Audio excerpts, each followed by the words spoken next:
Welcome back to the session on web services. Our objectives for this session are as follows. Number 1. What is a web service? 2.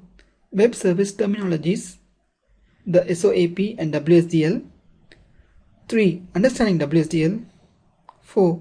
Creating a web service and consuming a web service. So what is a web service? A web service is software that executes and gives back a result. What is different about web services is that a web service could be located anywhere on the internet. The only requirement is that it should be addressable by means of a URL and be accessible using standard internet protocols like HTTP and SMTP. Web services provide interoperability. This allows diverse systems on competing platforms to collaborate with each other. For example, a web service client could be a Java program requesting services from an ASP.NET program, which will provide a web service. Web service technology is based on XML.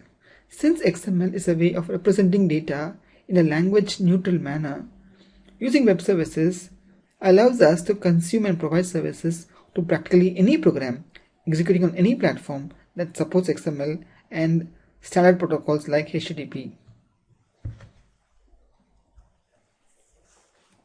At its very core, a web service comprises of two major technologies. One is the SOAP and the other is the WSDL. SOAP is an acronym for Simple Object Access Protocol. It is a way of structuring and transporting XML documents. It is similar to the envelope in the reference to the postal world. WSDL is also an acronym and stands for Web Service Description Language. WSDL defines the web service, the methods, the input and output parameters by using standard XML. It also defines the protocol bindings. Example, HTTP. Thus, using a WSDL document, any web service client has enough information to connect to the web service and request and consume the service. Let us look at the SOAP, Simple Object Access Protocol. The Simple Object Access Protocol, fondly referred to as the SOAP, does the following. It defines the structure of the data that is transferred. It defines an RPC mechanism, that is, a request-response mechanism. The requester makes a request and gets back a response. So this is a RPC mechanism, and defines a standard for communication, enabling and facilitating document exchange. For interoperability between two systems, the following needs to be true. Both the systems, the client and the service, should use standardized protocols like HTTP or SMTP. Both entities that are interoperating can construct and parse XML documents conforming to the SOAP specification. So, for two systems to collaborate with each other, they can be on any platform and in any operating system, but they need to understand and use standard protocols like HTTP, and they should be able to parse and consume XML documents. These are the two requirements for two systems on any platform to collaborate with each other using SOAP. A SOAP message will contain the following: routing directions, the protocol that is being used, and encoding rules that map the object data and primitive data using simple XML tag representations. Remember, we think in terms of objects, and programmers, we work always with objects. These objects need to be mapped to XML tag representations. XML is wrapped into the SOAP body, and the SOAP body is wrapped inside a SOAP envelope. SOAP is thus a specialized usage of XML that has namespace declarations, protocol bindings, and encoding information for the data that is being exchanged between the client and the service. The SOAP envelope is outermost XML tag and specifies the namespace and the schema to be used for the envelope. The SOAP body contains the actual message payload that will be consumed by the receiver. SOAP also references a schema document which defines the rules for encoding and serializing any data from simple scalar types like int, float to complex data types such as arrays. So that was SOAP. Now let's look at the WSDL, Web Services Description Language. Using a WSDL document, we specify the following. What are the network protocols supported by this service, whether HTTP or SMTP? The methods and the APIs by means of which the web services will be accessed. A WSDL describes what a service does and how to invoke the services in a legal way. In short, it is a WSDL that defines the web service. A WSDL document has the following structure. First there's the definitions, then the import, then the type declarations, then comes the message declarations, the port type and the operations, the bindings, and the service definition. Before we start looking at the web service, let us quickly recollect what is an XML schema. XML schema is a language used to define a structure for the element and attributes. New elements are defined through the simple type and the complex type elements. For example, the simple type defines the format of a single element, while a complex type defines an element with sub-elements. Here, let's say we want to define a simple type called general string. We say simple type name equal general string and it is of type XSD string. XSD is the reference to the universal schema document. So general string is of type XSD string. Now, when this XML is received by a client operating on any platform, it knows how to translate it into a representation which is native to that platform. Then we have a any type. Any type could be any object. That is, an object is the highermost in the hierarchy of objects. For example, system.object is the highermost hierarchy in the .NET framework. Similarly, the java.lang.object is the highermost element in the hierarchy in the Java programming language. So any will refer to the object which is the topmost hierarchy. Now let's say we want to send a datetime range to the client from the server. So our XML definition will be a complex type called datetime range, and datetime range has a from date and a to date. The from date is of type XSD datetime and the to date is of type XSD datetime, and both are nullable. Nullable in the XML schema is referred to as nillable. Note the spelling for the nillable. This is how we define XML schemas. Time for a demo now.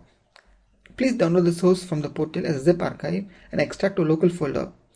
From Visual Web Developer, File Open Website menu, select the top level folder to where you have extracted the downloaded archive. So let me bring up Visual Web Developer, and from the File Open Website menu, I select the top level folder containing the source. Now, on my Solution Explorer, I see a file called studentservice.asmx. I select this one and click on the Run button.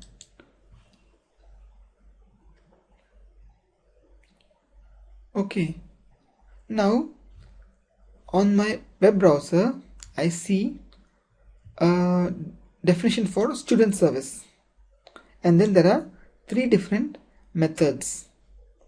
Just let me play around with these methods before I look into the actual code. So the first one, get student by name, fetches the student based on the given name. Note here name is the first name and the last name. The get student count returns the total number of students, and for get students returns all the students. Let me say get student by name. So this page lets me specify the user's name. So if I say let me check, since I already created a student called Zakir, let me see if I can fetch that student. So enter the student name and click on the invoke button. Here I am able to fetch the student data. The student data is returned to me in a XML format. Let me go back and try to get the student count. This tells me there are 5 students and I get back an int value, int/int in an XML format. Okay, let me go back and get all the students. I click on the get all students and then I do an invoke. So it gets me all the students in the system. The first one is Harry, the second is Ron, then Hermione, and myself, and then a test student we created. So totally we have 5 students here. And notice all of them are written as a XML document. We have a top level root element called array of student, and we have a number of students within the student/student tag. The name, course, and admission number, which correspond to the column names in the database, are represented as tag elements. So what you have seen here is a simple web service. Now let us look at the WSDL for the web service. So on this URL I enter $WSDL. So this gives me the WSDL for the web service. This web service has the following WSDL definitions. Let us look at them in detail. So let me first collapse all expanded items. We have the types, then the messages, and then the port, binding, and the service. The type, we have a type called getStudentCount, and there is a getStudentCount response. The getStudentCount response has an element which occurs only once, and the name is getStudentCountResult. Then getStudent has the input parameter is null for the getStudent as well as for the getStudentCount. We have getStudent's response, which returns an array of student. An array of student refers to a student object, and it occurs 0 times and it is unbounded. A student is defined as a complex type, and the elements occur in a sequence. First is the ID, name, course, and admission number. The ID is an int, name is a string, course is also a string, and admission number is a string. So this defines a student, and array of student refers to a sequence of students occurring 0 times to a maximum of unbounded times. So we have seen a definition for a student and an array of student. GetStudent by name requires an input parameter of type string. It occurs only once. GetStudent by name response returns you a single student. So we say TNS student. It is not an array of students. It is just a single student.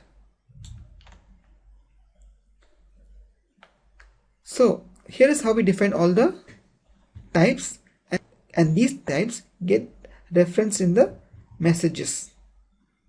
For example, getStudentCount has a SOAP in and a SOAP out. The getStudentCount SOAP in has a message part called getStudentCount. So getStudentCount is an void input. There is no input for getStudentCount, but the getStudentCount SOAP out has a getStudentCount response. The getStudentCount response is given here as an element of type int, which occurs only one time. Now let's look at the second message. GetStudents SOAP in. GetStudent SOAP in has the message part as getStudents, and getStudent SOAP out has the message part as getStudents response. So getStudents, if you look here, is a void element. We don't enter an input parameter for getStudents. but getStudents response is an array of students. So we have a message. So we have a SOAP in and a SOAP out for the getStudent count, and a SOAP in and a SOAP out for the getStudents. Now then we look at the port definition. The port definition defines all the operations. There's an operation called getStudentCount, an operation called getStudents. The getStudents returns all the students, and the input is a SOAP in and output is a SOAP out. Thus, if you notice, we have all the information to make a connection to this service, to make a proper request and get back the response and properly decode the response. For example, we know if I do a getStudentCount, I would get back a int value because getStudentCount result is an int.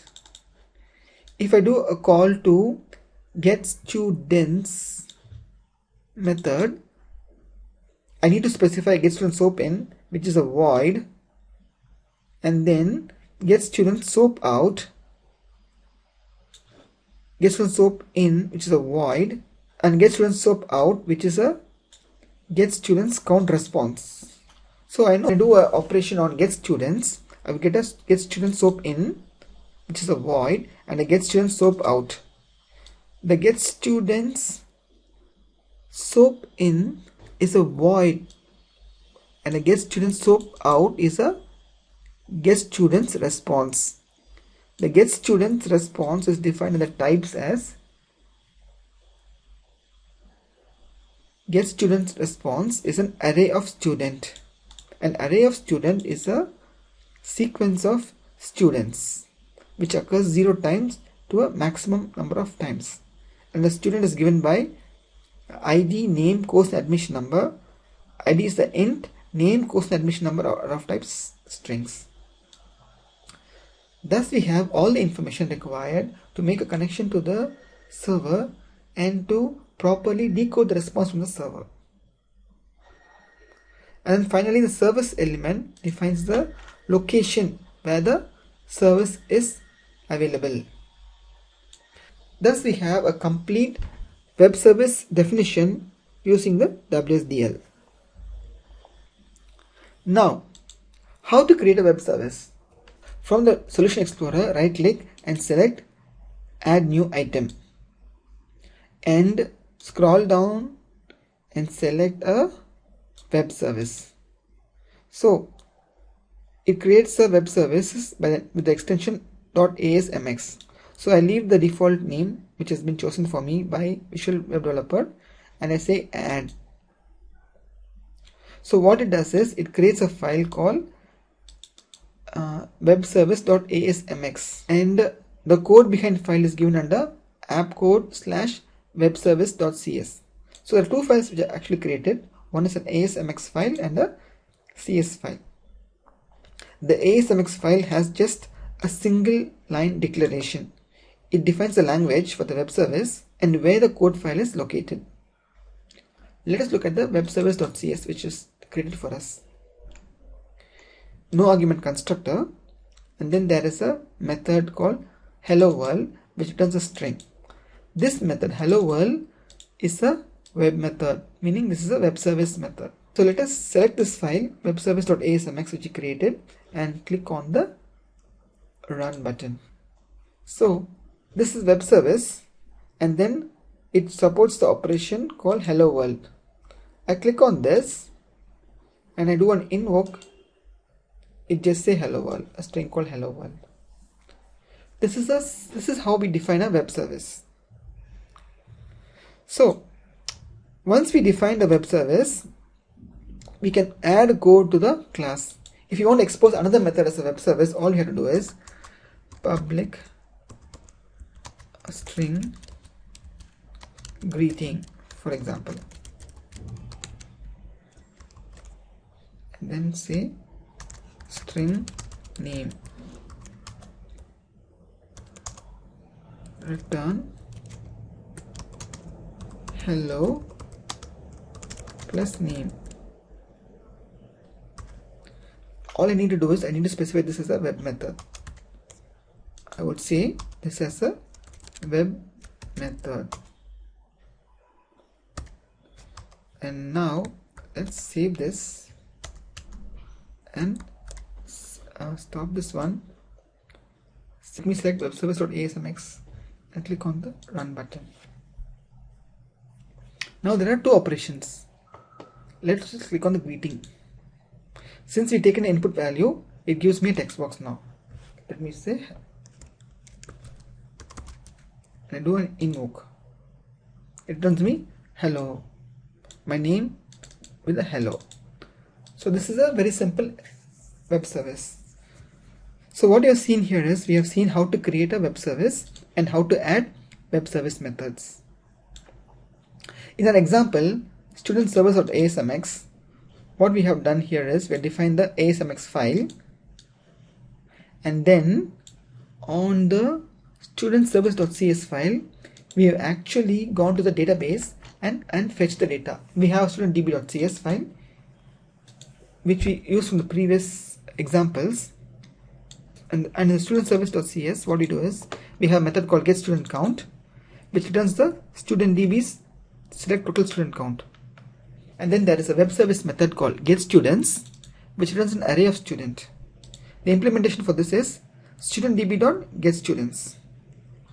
And similarly, there's another method called getStudentByName, which takes an input parameter of type string, which iterates returns back to the studentdb and gets the student by name. So all we had to do is just specify that this is a web method and it was available as a web service. So in ASP.NET, it is very easy to define a web service. All you need to do is define a webservice.asmx file and the corresponding CS file, write code and specify the methods you want to expose as a web service. Let us quickly look at the studentdb.cs. The studentdb.cs is what we carried forward from the previous examples. This class has a method called getStudents, which returns a list of students. It uses a SQL connection and creates a command, executes the reader, and in a loop creates student records, adds the database column attributes to the student properties, creates students, and the newly created students added to the list of students. Finally, return the list of students.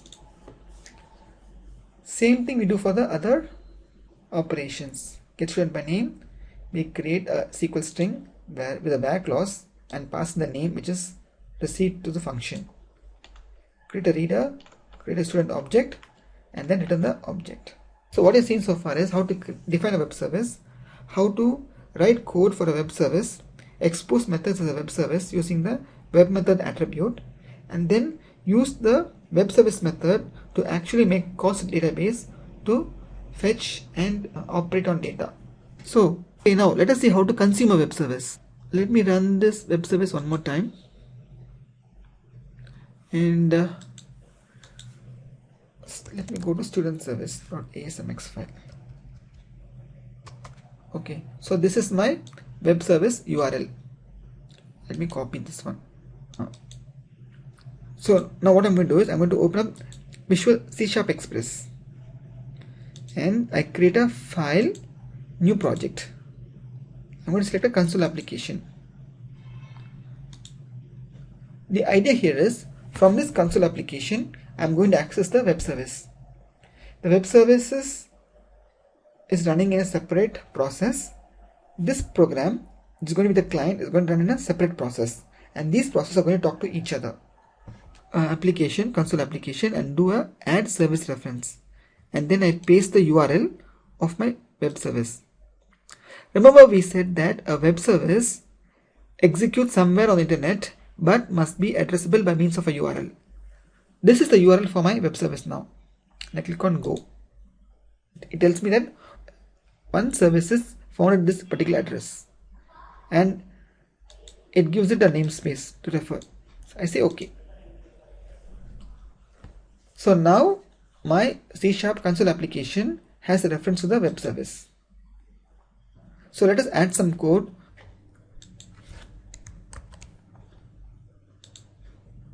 Let me resolve the imports. So I have a new SOAP client and I say get student count.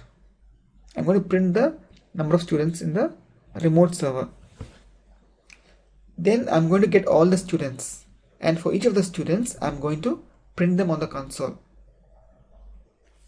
So remember, this C# program is a Windows console application and it's a separate program. Your web services is another separate program, and they are going to talk to each other now. This C# program which you're seeing right now is the client. So let me run this program. So what this program does is it connects to the remote web service and executes the method. So the first operation it performed was get student count, and it got the value as 5. Then it invoked the get students method and it got back a array of students. It looped through the student array and printed the student one by one.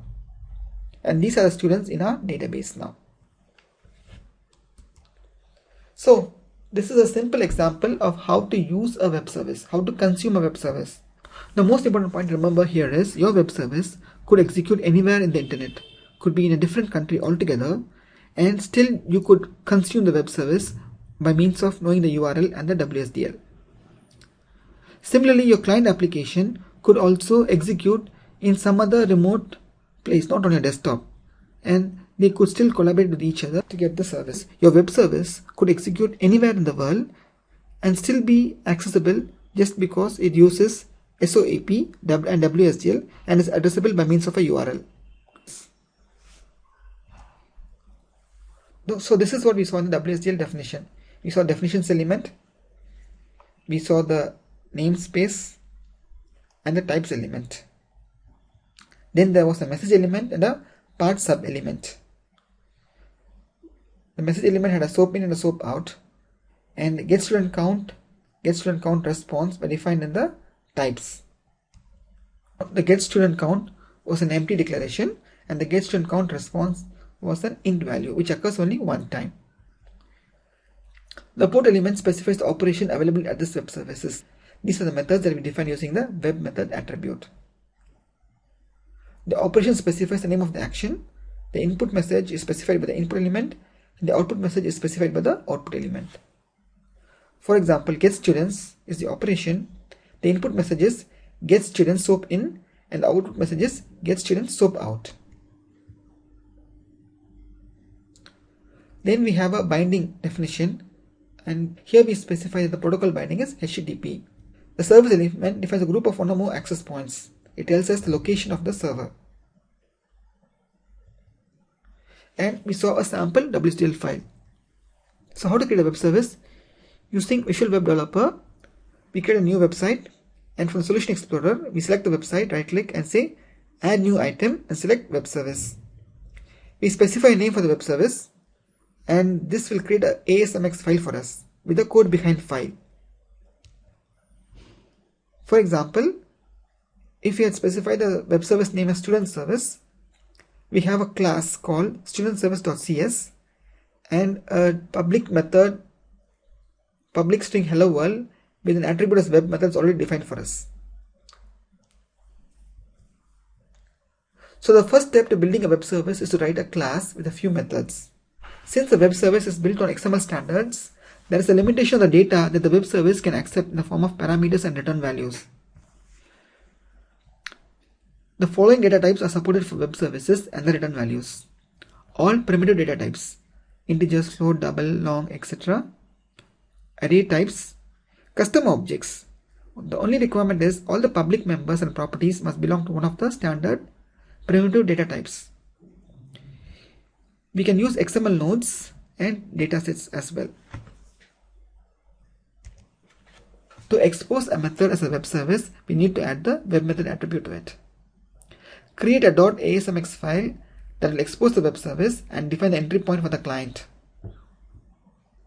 So here we say the class is student service and the code behind file is appcode/studentservice.cs, and as asmx file has a single line declaration. So in an example, what we had done is we had the method called getStudentCount, and it was a web method, and we had a method called getStudents, which was exposed as a web service. This method getStudents return an array of student. Internally, these methods getStudentCount and the getStudents access the StudentDB class, which does a database connection to fetch the appropriate data. Consuming a web service.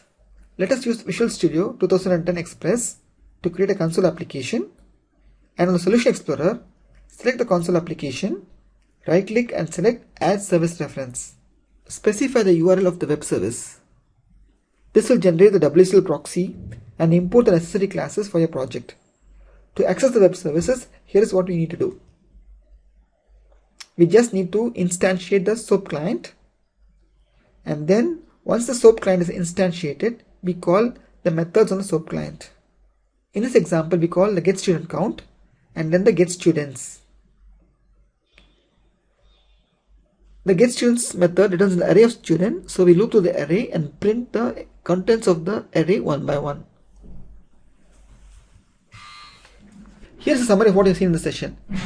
You've seen what is a web service, understanding SOAP and WSDL, how to create a web service, exposing web services, and consuming a web service.